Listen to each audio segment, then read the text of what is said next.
Hey, what's up, good people? How you doing? How you doing? Who's out there today? This is going to be live with Larry and Josh. This was not planned. We were going to talk about the Fed minutes today, and Josh and I had breakfast, or should I say lunch, and we just got through talking, and I said, hey, let's just hit the red button and just talk to the good people. And we do know that tomorrow is Thanksgiving. And, I just like hanging with you guys, family. And Josh, you want to say anything to the people? Yeah, I'm just glad to be here. Happy holiday week to you guys. I'm excited about what we're talking about. But today, it's a little bit of a rest day for me. I've been enjoying some time with Larry. I wish that we had cameras at that breakfast Yeah. because you and I solve and we answer questions. We got into it. We did. We were talking All right. hard about the Fed and what was really going That's on. it. We need to share that with you guys. So I hope we get into some of that today. Yep. So we're just going to go back and forth.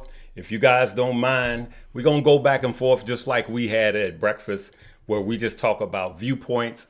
And because this is a live before Thanksgiving, I'm not looking at the clock. We're going to answer a few questions. We're going to get into it. I'm trying to get this energy up, but I got the itis after eating lunch. So if you don't know what the itis is, ask somebody a little older. They'll tell you. All right, let's go to this camera right here. So, hey, let's say a few good mornings or good afternoons. Hey, from people from around the world, if you're not from the United States, hey, let me know where you guys are from. Let me go know where you guys are from all around the world. There's an old song called All Around the World. Same. Hey, Josh. Happy Thanksgiving. Hey, happy Thanksgiving. Darren. Yep. Happy Thanksgiving. So let's get into he said turkey time. All right. Let's get into something. Hey, happy Thanksgiving, Dominique. Hey, happy Thanksgiving. All right, we're gonna get back to you guys, but let's go back to what we were talking about. Actually, we had a great conversation about the Fed, and I was saying to Josh that It was an aha moment. yeah, It was an epiphany. yeah, When we were sitting there talking about what the Fed should do, because on one of my recent videos, guys, Larry, I talked about the fact that we had to get to a terminal rate. right, Okay. A specific terminal rate when the Fed would stop raising, yes, he would plateau. And that's kind of what we're trying to figure out. Right. Is that two? Is Yeah. it 3? Would he have an incentive, Larry, to go 75 this particular time? Right. And then 25? So we were debating this. Yep. Go ahead. And I was saying this. Jeremy Siegel is a brilliant man, and he brings up a point that I believe is just absolutely correct. That the Fed is behind. The Fed was behind when he was reading data as inflation was creeping up, and he kept saying it was transitory, meaning short-lived, right? Yep. He kept saying transitory is transitory. So he was reading late. But you and I know that he was late. Now, ask yourself, he has more data than we do. Absolutely. And now I believe he is late reading data that actually inflation is cooling off. The data is even proving It's that showing us today that it's cooling off. But he's still going to do 50, which is huge, good people. For those of you that don't know about interest rate hikes, 50 is massive. So he's still got 2 more 50s and a 25 plan. And so he said, hey, we're not going to let our foot off the pedal right now. And Josh and I was talking, and I go, the $1,200 stimulus check of 2020 was enough. He hit in and printed this money, and it worked. Immediately we start seeing the results of that, right? Yeah. Everybody was going shopping. Yeah. For those of you with a 2-bedroom apartment, you got your 5th flat screen TV. I'm just joking. And people were putting money into the market and all of this. But then he kept printing. And he kept printing, I believe, on purpose. And I believe we're setting up 2023 to do the same thing. Well, and so this was really the epiphany to me because I have to be honest, I was looking at what he should do to solve the problem. And if we were really going to solve the problem, he should raise the interest rates quicker and allow the market to absorb that. And then what would happen next is that the deflation that we would see in 2023 would begin to slow down and bring inflation down. But is that what he really wants? And that's what we were getting at in the meeting. The idea began to materialize based on what he's actually doing. What is his goal? His goal, I believe, is to print more money. Correct. And that's what I believe. I'm going to say this now. I'm going to go out on a limb. I believe that the Fed's goal is to literally print more money. And I believe that there will be more money printing in 2023. And Larry, yep. that isn't actually what his goal should be. Right. His goal is to tame inflation and keep a balanced economic environment.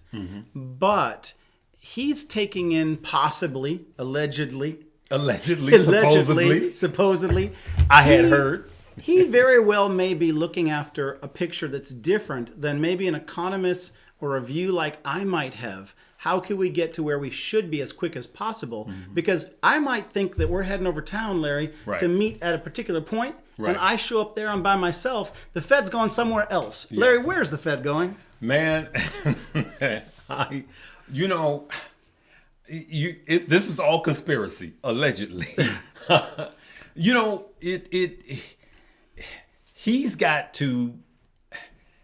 Anyway, it gets deep. I would say this. I mean, what would really matter is... I almost don't want to say it. Well, I'm just going to say this. So we saw that you go ahead. I'm going to adjust some light. Okay. Hey, could you... We saw in 2021 dip under the that cameras? Inflation pretty much doubled from where it had been. Come around this and way. We saw that inflation had doubled, okay? Absolutely. And at that point, as Larry said, they had put enough money into the economy to confidently realize that it would work and that the economy was getting stimulated and moving red hot fast.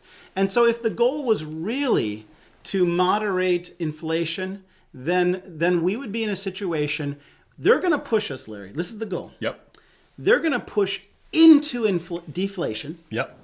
They're going to push into deflation. Yep. With the interest rate in mind, so they could not return to a place where inflation is tamed, but they could return to a place where they could print money. That's what I'm thinking. That's it. It's the money train. It's the printing of money. And you're going to Larry turn into a conspiracist. Yep.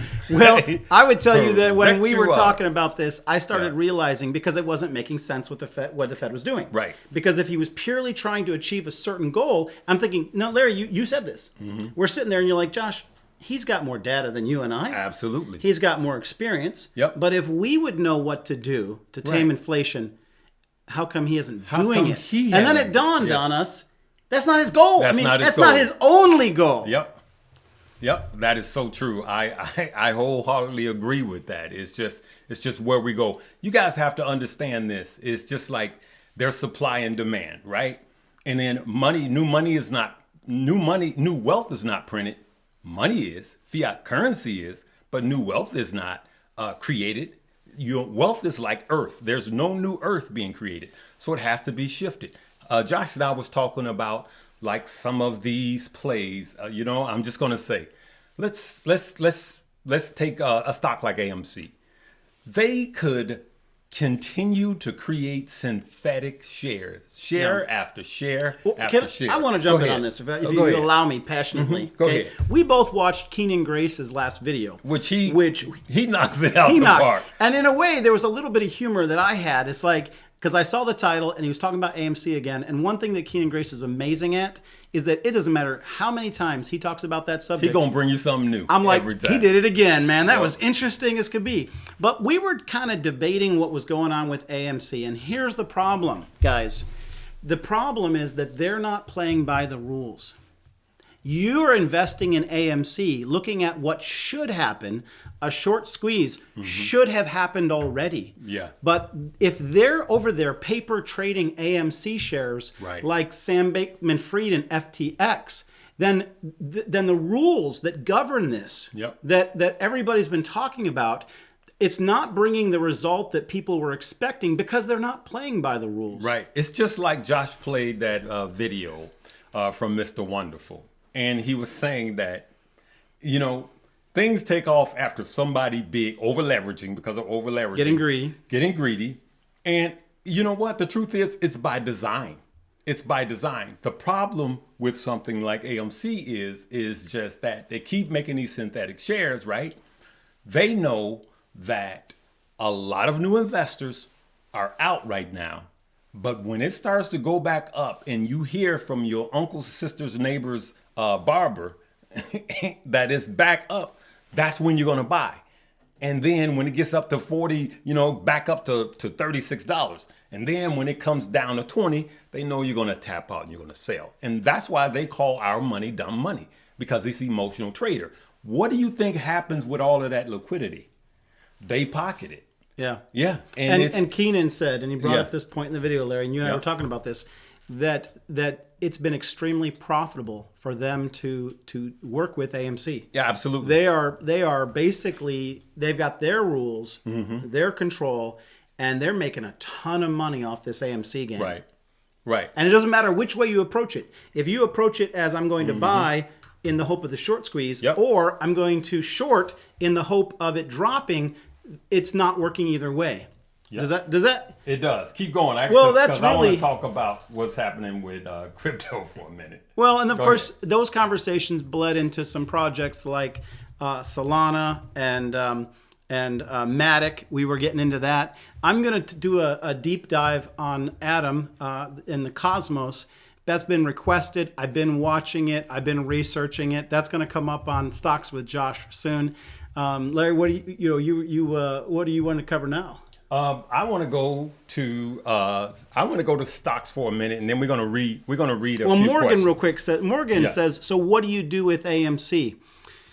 Well, I'm going to say this: you can't take either position on AMC passionately, because you can't. You cannot buy and hold and hope that the outcome will be the short squeeze, and you cannot short it and hope that it'll go to zero, because they're going to shift the rules because they're making the rules, and they're just sitting there taking retail's money. The more and more that AMC gets pumped up and the more attention that gets drawn to it, the more they're positioning themselves to harvest our money, your money. So I don't know the best way of playing AMC. I did a video that I'm going to release here today. It was a great story by my brother-in-law that talked about the benefits of long-term investing. Great story. Yeah, and I would just say to you guys that perhaps the goal is to not outsmart those guys making the rules, Right. but to make some investments that are more solid, more blue chip, that are going to actually give a return no matter what happens with these. That it's hard to guess.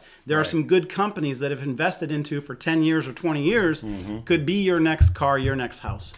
And literally. You guys, he's going to be posting. I know we're live, but you're going to post that one today? Yep. Sometimes today I want you guys to go to Josh's page, Stocks with Josh, and listen to his brother-in-law's, I call him, we all family. Listen to my brother-in-law. He looks more like me. I'm just joking. Listen to his testimony of what happened when he invested. It's a great story. You'll be encouraged. Yeah. We need that type of perspective, especially right now. So I want to talk about crypto, and remember when I said I believe some things are by design. Which camera are we in, Larry? We're right here. We're still I'm there. sorry. Okay, Yep. go ahead. So I You looked over believe there. that this whole, because I'm a nut when it comes to visual and audio. I got a little OCD, so pray for me, good people. So listen, what happens with crypto? What's happening to crypto? I believe is by design. I listened to your Solana video. I 100% agree with it. It doesn't matter what's happening with it right now. And I know Tesla is up right now, short term. Talk to me when the hard recession comes next year. So I am a Tesla bull. I literally said that. But let me go to stock and then I'll come back to that. I'm sorry, crypto. So let's look at crypto. There's something that a lot of people are not really paying attention to when it comes to this crypto crumbling. We know about Sam Bankman-Fried. We know about FTX. We know about Alameda, right, which was his hedge fund. We know that he was taking our deposits and funding his hedge fund, right? And buying some houses in the Bahamas. Right, for all of his employees and telling them to get rid of the receipts. All right, all of that, you really? So But I want you guys to learn a lesson. I always look at the lessons that are not, the more, not the loudest voice in the room is who you need to be listening to sometimes, right? And so let's look at Binance. I believe that there is unfortunately, I believe that something else major is going to happen to crypto. And I'm not just being negative. I'm just saying this to be careful. Well, Genesis is a pretty big deal. Genesis is a big deal that's going on right now as we speak. Yeah. Okay. But let's look at number one and number two. Binance is number one, world's largest. Last man standing. Exactly. And then you got Coinbase behind that, right? Let's look at what Binance did. So we know what FTX did. Let's look at what Binance did. So they had this war going on, right? And we know that Binance was in the FTT coin too, right? Oh, I'm saying that right? The FTT coin. FTT was FTX's exchange token, which was garbage, as you guys know. And monopoly money. It's monopoly money. So Binance said, hey, we're going to pull all of ours, right? Because FTX, Sam, got the big heads, right? So then Binance says, FTX says to Binance, hey, we may be in a little trouble. Can you cover us? Binance goes, yeah, we'll cover you, but let me see the books first, right? And yeah, so then they put out an intent to buy. Intent, meaning they could bag out. They're not under contract like real estate. Then Binance goes and within 2 hours go, oh, this is horrible. Binance never intended to buy FTX. Never intended. They knew better. The rumors had come out. They literally wanted to expose FTX. Absolutely. Brother, help me!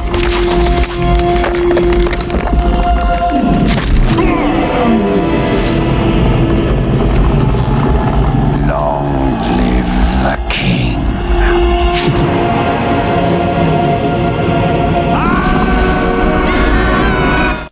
Y'all know that's what Binance did to FTX. That's what happened. They were like, we're going to save you. We're going to save you. Let us see your books. And when they let them see the books, they straight out exposed them. It was by design. And now, long live the king. CZ. CZ is the king. Watch how this continues to unfold. Some dirty business. It's dirty. It's the retail consumer that's getting hurt, and the SEC is over there chasing Kim Kardashian and chasing XRP. XRP is a legitimate technology and a legitimate solution, and they're cozying up and making friends with Sam Bankman-Fried over in the Bahamas, and that's the real problem that's been ignored. Yep.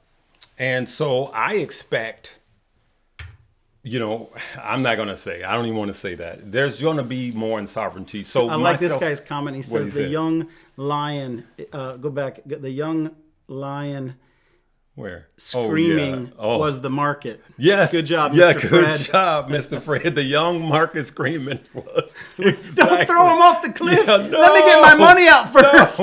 No. We live and we learn, and I always say the lessons are in the losses. Absolutely. It really is. In life, really, in general, and the market, the lessons are just simply in the losses. What do you think Kevin O'Leary's learned? Whoa, Kevin O'Leary. Oh, man. That's tough. Oh, man. That video you played, bruh. And then you got BitBoy on his tail. Ooh, BitBoy is on him. Yeah. Yep. Where can you buy XRP? KuCoin. KuCoin, right? That's where I got mine. I had mine on KuCoin. I don't have anything.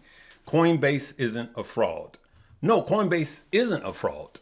So the number one is Binance as far as world's largest, and number two is Coinbase. Coinbase is at least a publicly traded company. That doesn't make, listen, just because it's that, all of crypto is crumbling. It's just like when there's a run on the banks, right? If there was a run on the banks, there's a video going on about a rapper going from bank to bank to bank asking for his millions of dollars. It don't work that way because they leverage the money that you give them. As a matter of fact, when you give banks money, it's a liability to them. The first thing they do is they lend it out so you can buy a house, so your neighbor can buy a car, so your other neighbor can start a business, and they make money off of that money, right? And then they pay you, they're making 7%, and they pay you 0.05% on the 7% that they make, right? Yeah, so can nothing I just- against banks, but I'm just telling you guys that don't know how the system works. To expand on what he was saying, that rapper has a number of videos where he's gone to Vegas, Los Angeles, Florida, New York. He goes into these Bank of America and he said, hey, give me 10, 20 grand. I have millions here. And not one of these banks have been able to give him even 10 grand on the spot. And so Larry Not makes in an cash. extremely valid point. Yeah. There's no reason to get hyper fearful, but I'll say in regards to Coinbase, Robinhood, Webull, these are Moomoo. These are publicly traded, licensed, bonded, insured, registered with the SEC exchanges, which means that there is some auditing and oversight that they go through. But Binance, which I believe right now I have Binance US. That's an exchange you can use to buy stuff, but that's not a licensed, registered, insured exchange. So if their house wasn't in order and they got into trouble, then like FTX and these other exchanges, they could go to nothing, but so could Bank of America if there was a run on the bank. They don't got the money now at the branches. Here's everybody's homework. I want everybody, especially those of you that are young. The movie is long, but they're going to play it 1,000,000 times. It's a Wonderful Life, Yep. or is it A Wonderful World? It's A Wonderful Life, yeah. It's A Wonderful Life. You know, Mary. You know, I actually have to watch it every year. That and Elf. Let's keep that between us, family. Don't tell anybody that Larry likes to watch Elf with his kids and grandkids every Christmas. But the homework is to watch It's a Wonderful Life, because you will see literally a run on the banks and what causes it and what happens. There's just not that kind of cash in the banks. All right, what you want to go to? As the guy says in the scene, Larry says, well, Susie, your money's over in Bob's house, and Bob, your money's over in Larry's house. Yep. This has been well documented since the 50s. Okay? Yes, absolutely. So, hey, I will say this. If you're just in crypto, it's just not a good deal. You need to have exposure to the stock market. The stock market is setting itself up after the next major leg down to just be a safe, solid place to put your money. There's going to be so much money made in 2023 in stocks and crypto. And I'm just waiting for things to really tank. And I stand behind what I said about Tesla. I don't care how much it is up right now. Here we go right now. Look at this. Tesla closed, look at this, almost 8% up today. That's good. And if it's 183, but just the other day it was 165. Yep. Right. And I responded when we were talking. Yeah. We had talked about Tesla this morning. Yeah. And I said, and I'll say to you guys what I said to him. Go look at Lucid chart. Okay. Mm-hmm. The Lucid. Can you pull that up, Larry? Yep. Lucid has come all the way down to where basically the stock was issued at, right? Between I think it's $10. Mm-hmm. And I'm telling you that Lucid. Let's go to Max if we could. I will. Can we show everybody that? Mm-hmm. Let me get it. Going. What's going on? There we go. No, that's not it. Yeah, what is going on?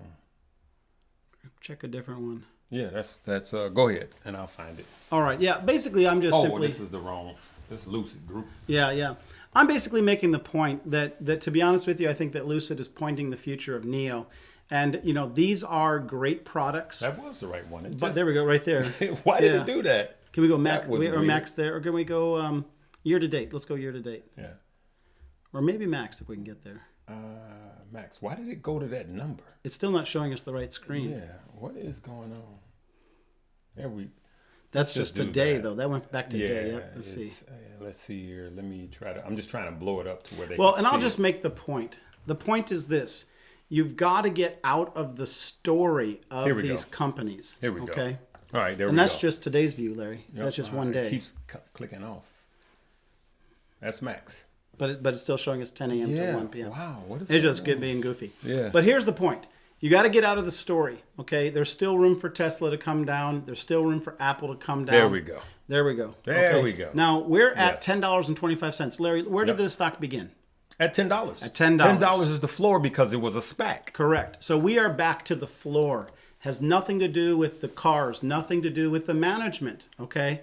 But this whole thing is unwinding. And the bottom line is that NIO is actually performing better than Lucid. Yeah. But they're both under the umbrella of Tesla. Right. And we also, you could say, hypothesized that people are saying, you said in your video, which I really liked on Tesla, you said that Elon is the problem. He's focused on Twitter. And I went as far as to say, and this could be controversial, okay, this is my opinion, that Elon, in some ways, may even be jumping ship.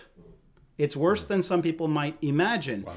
And what I mean by that is simply this. He's putting his energy and time where he can make the most money going forward. That does not mean that Tesla is going to fall as a company. Right. But what it does mean is that the story is slowing down. And if the story slows down and the earnings slow down and they cut prices in China, which they did, then they follow up with that and cut prices in the U.S. It's simply going to put pressure on the stock. It doesn't mean the company isn't going anywhere. They're a great company. It's stressful. So to me, he's going to Twitter because it's more exciting. Yeah, there's more to do. It's like the scene in Toy Story. I had heard from my grandkids that the new shiny toy comes and they put the old toys away. That kind of touched me a little bit. And they don't play with the old toys. No, it's the new shiny toys. So that's what's happening with Elon and Twitter now. He's playing with the new shiny toy. The truth is, it's a distraction. That's what I like about Bob Iger with Disney. Oh, I love that. He is focused. He actually loves the battle. He actually run towards the fire. And that's what made him such a great CEO. And that's why he's back. I will tell everybody if they, as far as a company that you're going to see me making more calls on in the coming days, it's going to be Disney. Yeah. Disney Same is here. On the dips. You're going to see opportunities for some rips. Yep. All right. Let's, somebody just said, trust me, bro. Replace. Okay. Do you think Carvana will pump again? Is that Carvana? Yeah. Listen, Carvana is on my watch list. Here now, I'm going to talk about Carvana. So Carvana's on my watch list. Taiwan Semiconductor's on my watch list. Mine too. The reason why Carvana is on my watch list, I don't care how much. As a matter of fact, the more it tanks, the more good it looks for me, right? Because Carvana is getting beat down because of the high interest rates, right? Cars are extremely high. And what's higher than new cars? Used cars. So we go, and the same thing as the housing market. Pay attention to the housing market and the car market, right?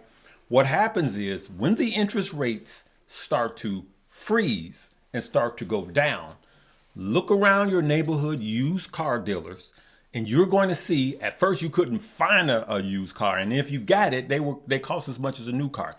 But when the interest rates start to fall, you're going to see massive amounts of used cars on the lots because people are going to bring their used cars in and trade them for new cars. Why? Because they're going to have 0% on new cars.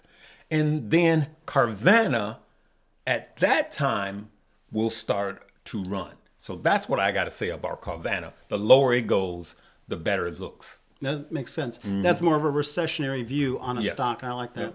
Yep. So what else we have here? What do they say about interest rates and housing? Will they read that, Josh? Hey, what do you all have to say about interest rates going up, Larry?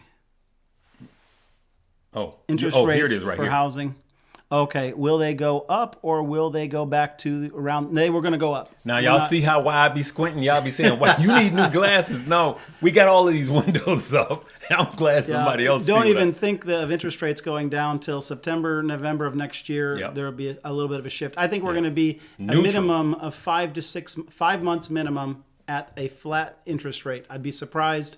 I'd be very, very surprised. They're going to use the heightened situation to print money. That's really the point Larry and I were making earlier. They're creating an environment in which they're going to use as an excuse that the environment needs some liquidity. So they're going to say, oh, well, the interest rates just aren't coming down, so we're just going to hold them at this level. And that's going to give them justification to begin to print more money. And so I just think that the interest rate, unfortunately, the housing is going to suffer. Yep. Based on what his strategy is, the housing is going to suffer simply because the interest rates are going to stay higher longer.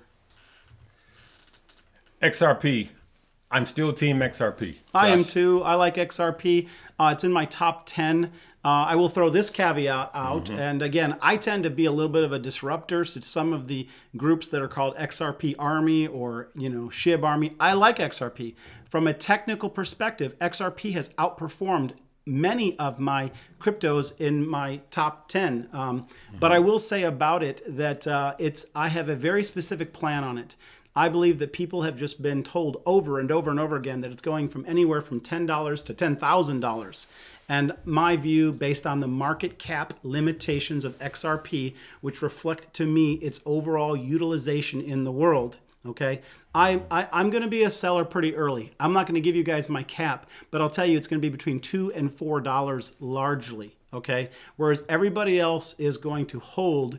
And I think that the smart money, maybe I'm part of that in this perspective, is going to sell early. You guys can hold it to $10 or $100, but if I get a 4x or 5x out of my money, I'm going to cash out and be thrilled with it. All right. So I want you guys to look at this. Now, I want you to look at that SoFi chart. Here, let me close. You said SoFi and Lucid, please. We already covered Lucid, but look at SoFi.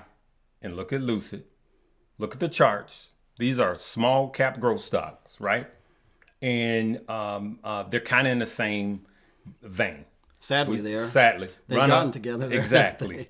As you can see, Lucid is pretty much almost flat back to where it started, max, right? SoFi is and may down. I comment, Larry, Go ahead. on the fact that the market's been going up for about 5 weeks straight. So think about that for a moment. So good. Market's been going up. Let's go to the 1 month.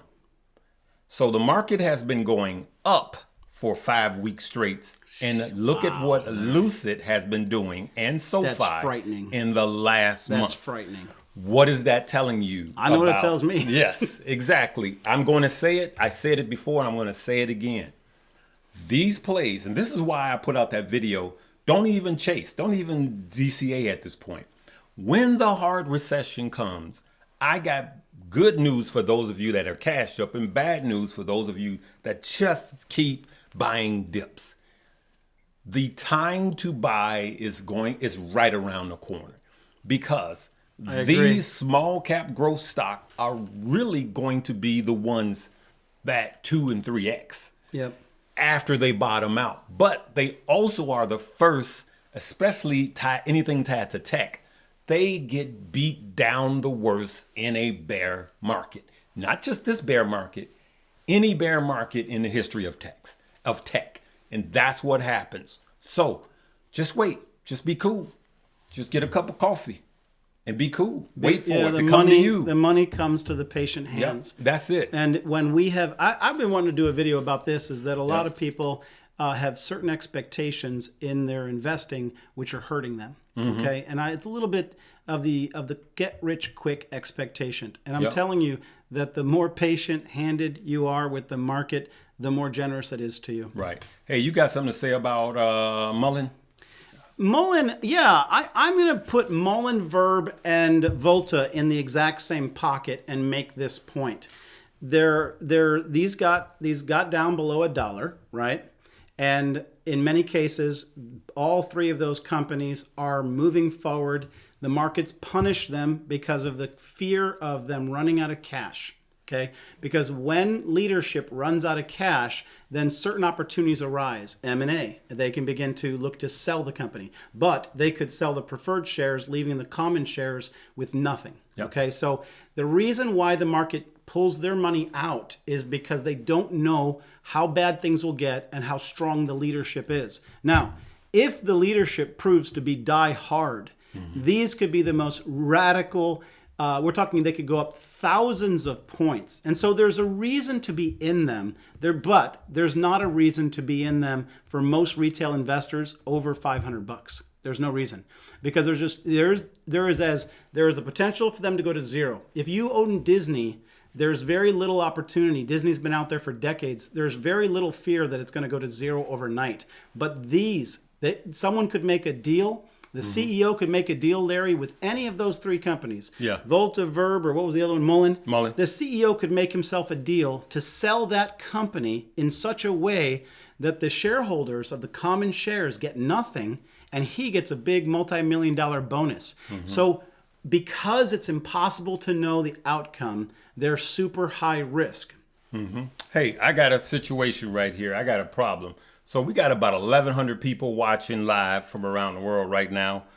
And look at this, good people. We only got 300 likes. That's a crying shame, my friend. I'm hurt. That's not right. Thanksgiving weekend with the family. I thought we was family, man. We sitting at the dinner table, eating together, and 300 likes. Can we do this? Come on. Susie was supposed to bring the sweet potatoes, and she didn't even bother. Come on, the Susie. sweet potatoes, Susie, is the like. Luke, you in charge of the chicken. Now let me stop. Hey, how can you open an account in Mumu and Weeble in Nigeria? I don't know. Different countries have different regulations, so I don't know. Hey, can you do a station break about the links? Absolutely. I'm just going to mention right now that we have got two exchanges that are in the top pinned comment and the description of the video, one for Mumu and one for Weeble. And it's heating up. It's the holiday weekend. Both of them have put their best foot forward. Mumu is giving you 15 free shares, plus the opportunity to win $60,000.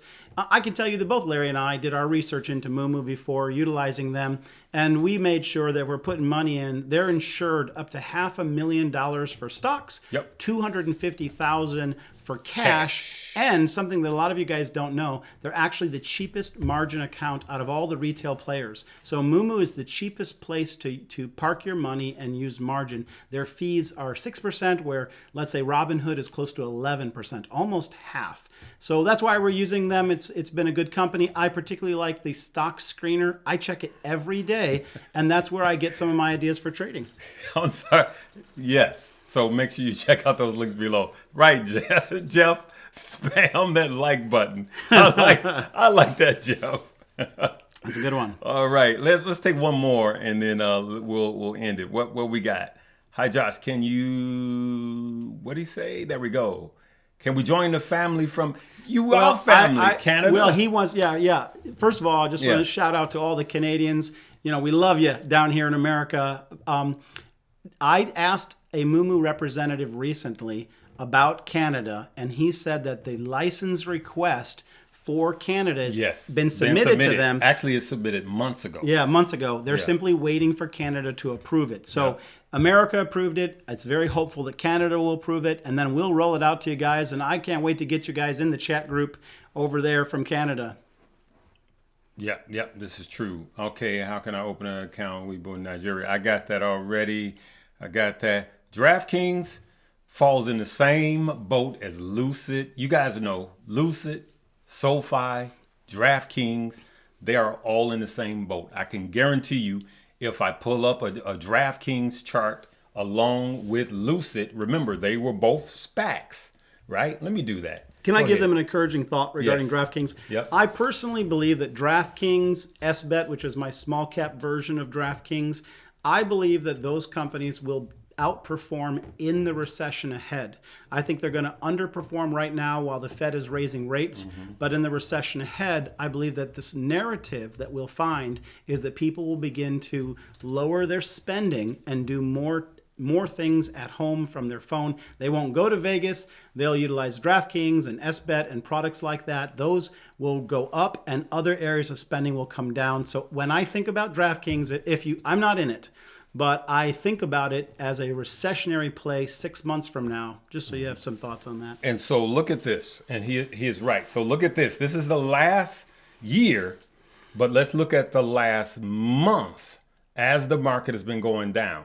So DraftKings did rebound here November 9th, right? As you can see, Lucid continued to tank. and DraftKings started actually Yeah. reflecting the other way. More relative strength. Absolutely, absolutely. And why is that, right? Why? Because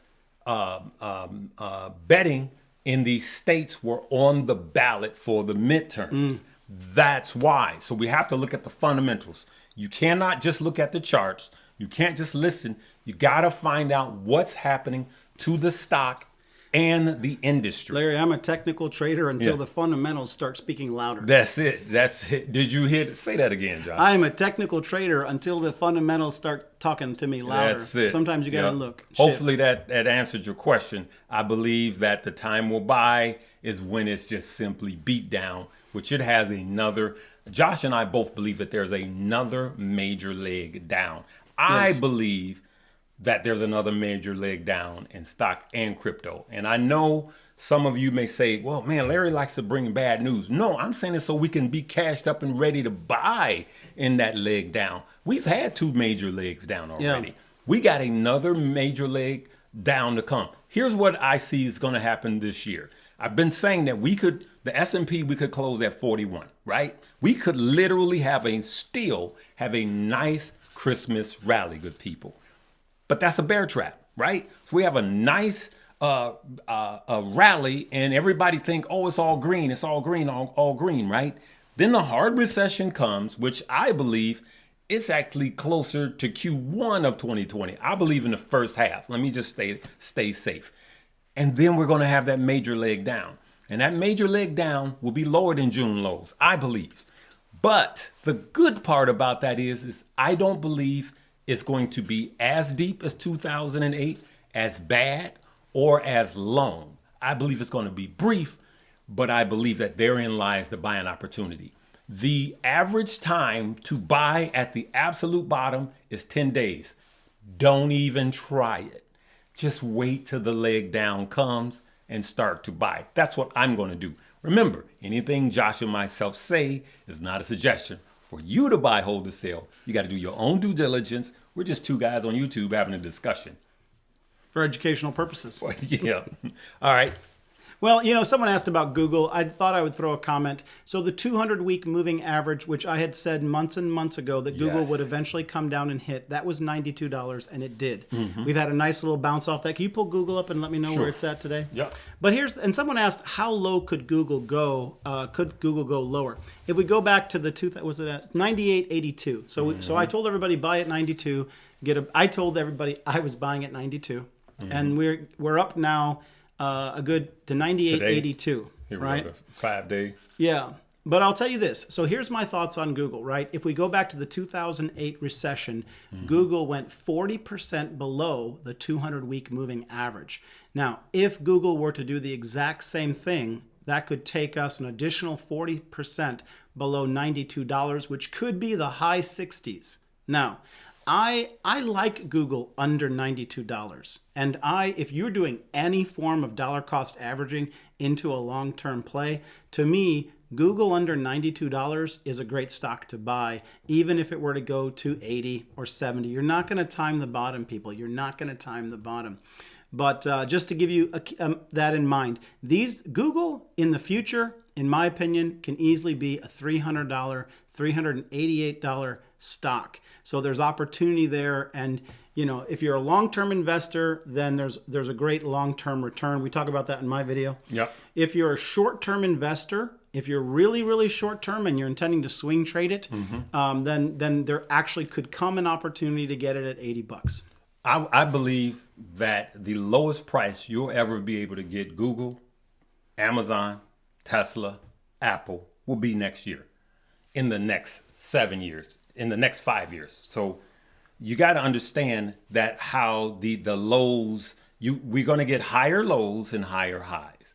I believe in 2023, it will hit a level that you're not going to see that low again. I don't care about a recession 10, 20 years from now. It's not going to get as low as you're going to be able to get. Can I throw in one more caveat regarding Google? Okay, and then I want In regards to Google, in the last 5 recessions, Google, more often than not, came down, hit the 200-week moving average, and bounced. Only one other time did it significantly go beneath. And so if this recession upcoming is as significant as 2008, then there's the potential for that additional 40%. But if it's not, then anywhere around $92 is an ideal price, just so you guys have the full picture. We already answered SoFi. We already answered AMZ. Just go back. We already answered Lucid and SoFi. We did. We went over. ChargePoint is in a very similar category as ChargePoint, Plug and Volta. Absolutely. Very same similar. deal. They're going to be affected by Tesla. Exactly.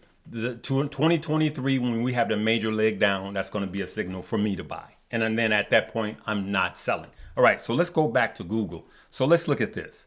This is what's simple to me when you understand timing the market outperforms trying to time the market. When we go to the max on Alphabet, look at that, 253%. Yep. Just by leaving the money Since in there. since about 2015. Exactly. But look at this, good 2014. people. Let me blow this up. Let me blow this up. I want you guys to look at these numbers. Okay, where did it go? Why did it change? Why did it change? There we go. Look at these numbers right here. I'm sorry. Let me go to max. I want you to see this. So, on that Amazon number, Josh, what number is that? 104%. 104. Is that 104%? No. Come That's, on. I'm sorry. I'll get a little bit older here. 104,000%. 104,000%. What is that number on Apple? 116,000%. What is this number on Microsoft? 247,000%. Time in the market outperforms trying to The time last the one, market. Tesla, 14 million%. Am I saying that correctly? Yep. Hold on one second. Is that, yeah, let's get Tesla in there. Well, they're up there. They're Yeah, up there. it's That's up the main there. point. I think that's 14,000. That one is, yeah. Yeah. So that's what I want to say. So while we're giving you these plays and while we're doing these option plays, these swing plays and these day trades, just understand that if you're not funding your long term, if you're not participating in this, then you're missing out. Apple 116%, Amazon, which these are my top stock, my $5 a day stock. This is in one of my top 5. This is my top 5. This is in my top 5. This is in my top 5. It's simple. It's simple. Just prepare for generational wealth while you're day trading, while you're swing trading, while you're chasing Mullen and AMC. Just Put some money in put some generational money, stocks. dollar cost average, all right? They asked for ADA. I'll just quickly. ADA, I love ADA, especially in the bear winter, because they really are the type of company that buckles down and produces new projects and tons of development hours. They've got a privacy coin coming out that is a privacy coin that allows, it's sort of like a bank. When the IRS wants to get your documents, they make a request of the bank and they can get them, right? Some of the problems with the other blockchains is that information is just visible. It's available for people to look at. But ADA's coming out with a privacy coin that is going to be controlled. Who can see that information? They're looking ahead to one of the biggest issues after regulation is going to be privacy. People are going to be wanting to be involved in crypto, but regulation is going to be restriction. They're looking ahead at what the need is after regulation. These guys are doing that. They're also coming. They also have their stable coin they're coming out, which helps grow their ecosystem. I think that they've got very exciting projects on Cardano and ADA. And the price is beat down below that 90% level. These guys aren't going away. Mm-hmm. I believe they'll be in the future of crypto, and they'll be in that top 10. That's why they're in my top 10 crypto picks. Okay, last question. Somebody asked, and it's a fair question, how do you know they will continue to grow? Who? Somebody, Amazon. Okay, Amazon. yeah. So, look at this track record. That's max. Look at the track record. Just look at the track record compared to, just look at the track record. And this is what I want to say to you guys. This is all we have to go off of is a track record, good people. These companies have money. They have enough cash to last through recessions. They have revenue. They have past earnings, let alone forward earnings. They have past earnings. They have a track record, okay? and they're not going anywhere. And I'm going to ask the person that asked this question, do you have an iPhone? Probably yes, right? Amazon, have you ever ordered anything from Amazon? Probably yes. Are EVs going to be bigger 10 years from now or less? Probably yes, bigger. And so that's how you know. And that's what this is. The question is when you buy a stock, you know you're buying a company. Which company would you want to own for a lifetime, right? Which company would you like to own for a generation? And so that's what you have to ask yourself. Nobody knows the future, right? But I'm going to go with what has a track record, what has past revenue, because Lucid don't have any past revenue. SoFi and all of these, DraftKings, they don't have any past revenue. As a matter of fact, DraftKings spend more money than they bring It's in. very expensive to bring in new customers. Yes. So there's it could be sort of a big cash hole. Yep. So, all right. That's Google, it. I like his statement. Google owns YouTube, and we're all on YouTube right now. Bam.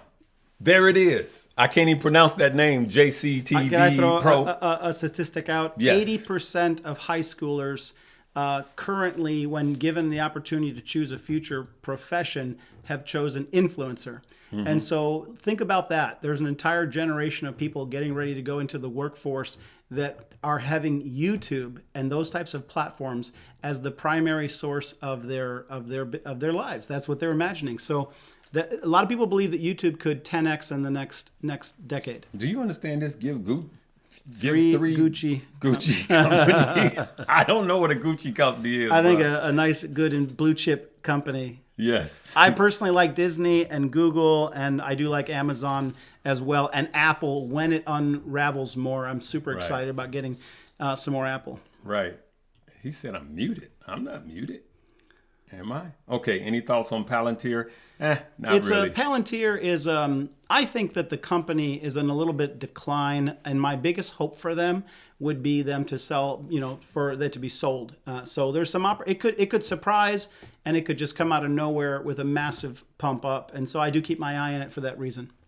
Hey, thank you for the super chat. God bless you. And let me just end by saying, any thoughts on Mullen? We covered Mullen. We covered Mullen. Yep.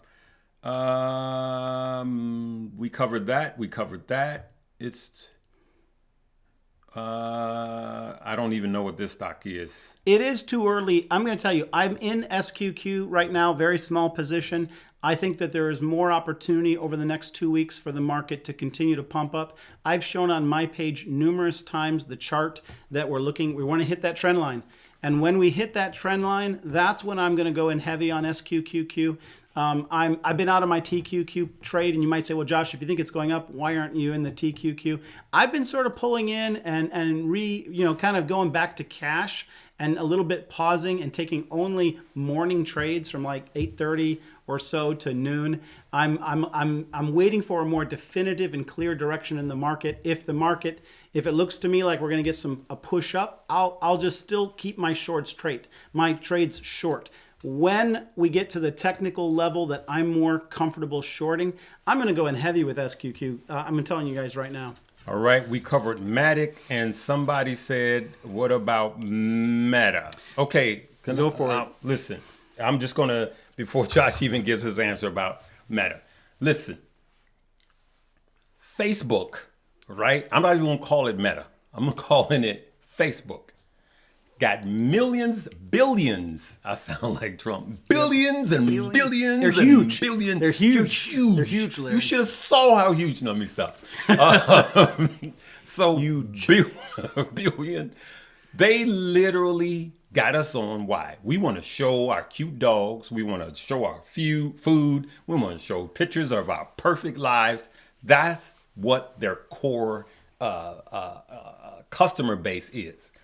They literally abandoned the core customer and said, we're going to the metaverse. Now, you and I know that the metaverse is still yet years out. Is it going to be big? Yeah, it's going to be huge.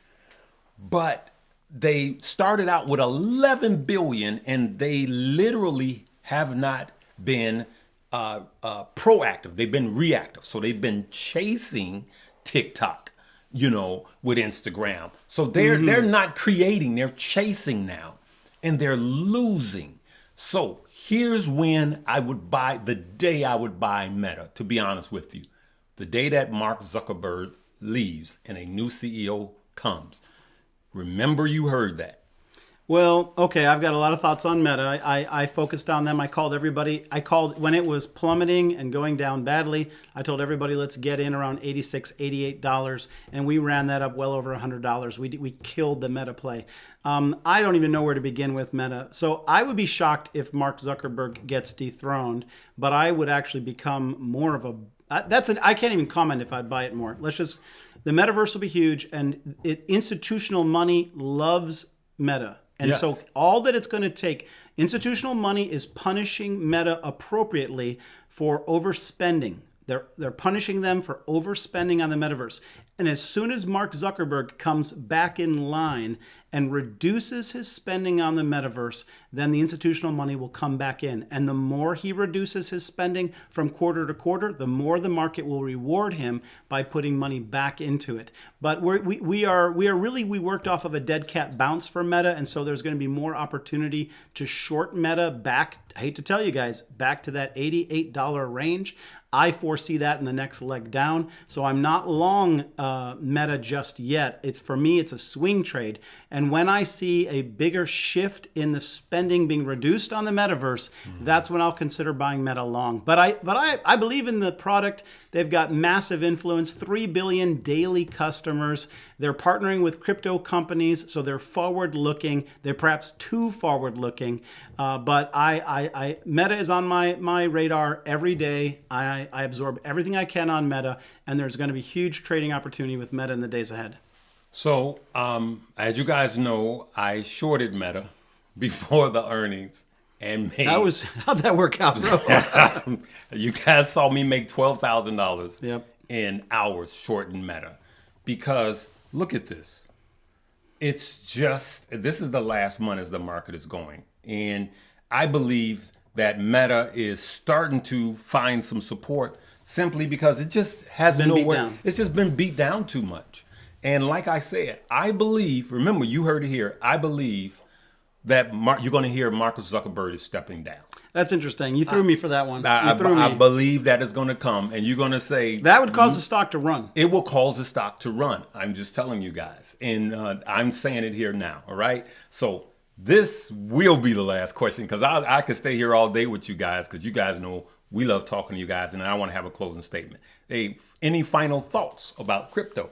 Well, someone asked here, Boyan Grubisic, maybe I got that wrong. He asked, what about DOT CEO? That is a problem for me. DOT has been in my... I want you to say that name again. No, go ahead. That's been in my top 10 cryptos. I love the technology. I love the development, and I'm not alone. As I've said many, many times, DOT is held by a lot of investment firms. DOT is kind of a beloved crypto. It's been put into a lot of wallets. And so I took note of that. I love it. And the future is all about interoperability.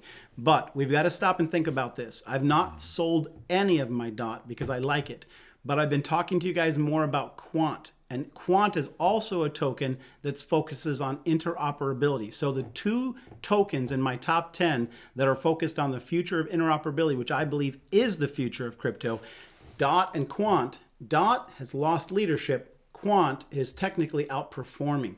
And so I'll just tell you, I've not made this decision, but if I don't see some great news for DOT, and if I get more bad news, the thought that I might convert all my DOT to Quant is a real thought. So just keep that in mind. I'm not there yet. DOT is still holding its position. But these are the things that have been concerning me. I'm being very transparent with that. Hey, Josh, we got 1,200 people watching us from around the world. We're about to sign off, and we only got like 700 likes. I'm hurt, family. We still here at the table. No likes? No, I mean, I can't get 1,000 likes on here. Woo. Come on. Hey, final. Well, I just want to take this moment to say thank you, Larry. Well, on crypto first, and crypto? then sign off to the people. Well, I'm buying crypto. My position's a little bit different with crypto. I believe that that, you know, Kevin O'Leary said it best in the video, that the true bottom would be marked by a black swan event of a really big exchange going under that was over leveraged. We got that with FTX, and it is a dark hour for crypto. It's a dark hour. And there's a lot of pessimism. I know that when I'm feeling bearish and when I'm feeling scared, and I'm a little bit more of a solid trader, I'm not an emotional trader, I know that that's when we're truly potentially getting to a bottom. I am a weekly buyer. I give you guys my top 10 cryptos. Those are the ones that I'm buying consistently and faithfully. I intend to buy the entire winter to make life-changing money in the next bull run, which would be December of 2024. I'm going to be looking at cashing out 3x, 5x, 7x. That's my plan, but you guys do you.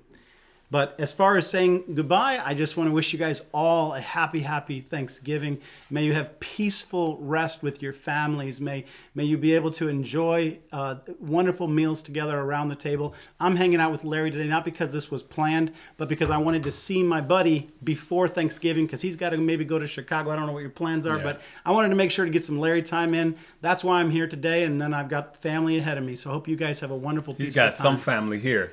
What's your niece's name? Yeah, Sadie, come out real quick. Come over here. Come and let see you. Look at this girl. Come over here. Come over here. You got to come around sit in this chair. Yep. And then I'm gonna say my sign off. Tell the people what your name is. Look right there. Look at that's the camera right there. My name's Sada. I'm Josh's niece. Like Sade, but Sada. Right, but Finnish. So Finnish. not. Finnish. So are you into investing yet? I mean, very hesitantly, just in like really small savings. That's sort so of thing. Good. Yeah. Listen, Small her savings. dad has a story that's going to be posted on Josh's page later that you guys have to hear. Okay? So anybody that's not subscribed to Stock Up with Josh, when this video is over, after you click my links below, I'm actually going to provide a link. Actually, it'll be the third link. The third link will be a link to Stocks with Josh, okay? And I'm telling you, between Josh and myself, you guys are just set up to win, okay? And I'm just saying that. Josh is a technical, every time I watch Josh, I learn something from Josh. And that's what we do. We learn from each other, okay? So what do you want to say to the people? I just called you and put you on front street. Yeah, you really did. But no, yeah, everything that these guys have been saying is some great advice. And I think that you guys have a lot of good advice. Like I've been listening to, my dad, but also my Uncle Josh, who's got some good stuff to say. And you're going to college now? I'm in college now, yep. What's your major? I'm an international relations major. And what does that mean? That's basically political science with an international focus. Okay. So... Tell everybody all the countries you've lived in as quickly as possible in the last 15 years. In the last 15 years, so this would be Finland, Indonesia, Australia, the U.S., and Canada. Girl, you got to get out. Yeah. And that's not visited. That's lived in. That's lived in. That's crazy. Yeah. Yep. Well, hey, this has been good people. This has been great. Josh does this thing every New Year's, where he writes down. Josh, tell him what you do.